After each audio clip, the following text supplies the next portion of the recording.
Bit Dungeon 2 is a roguelite indie ARPG somewhat inspired by the Zelda series, and the game was developed by one-man studio Kinto Games and had its release on Steam on the 14th December 2014 with a price tag of $5. I bought this game as part of a packaged indie bundle and paid approximately $2 for a total of 12 different games, so for me, this has been a very cheap gaming experience. And that's not only due to the price. In Bit Dungeon 2, you'll control a no-named blue-headed little fella with no background story whom starts on level 1, and it's up to the player to explore the overworld of the game, kill monsters, and locate boss dungeons for more slaughtering. Finding the dungeons are easier said than done initially due to the game's total lack of a map, but by just running around slaughtering monsters you'll stumble upon them sooner or later.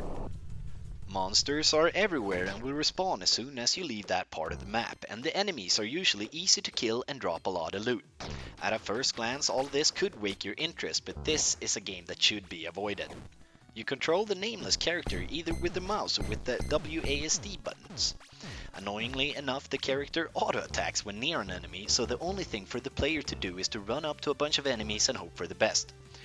With the left mouse button you may also block the incoming attacks from the enemies, but the monsters are so weak so there's no real reason for doing so as long as you have leveled up your character somewhat.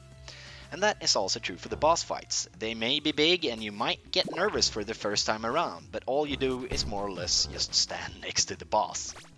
There are no tactics whatsoever involved in playing this game, and depending on the player's skill and luck you will have something like 2 to 3 hours of gaming time ahead of you.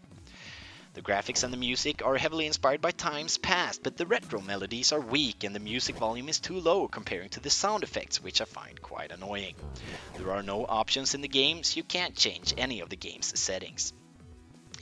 It is very clear to me that the game has been designed first-hand for the mobile phone platforms and not for stationary computers, and I think Bit Dungeon 2 never should have made that leap.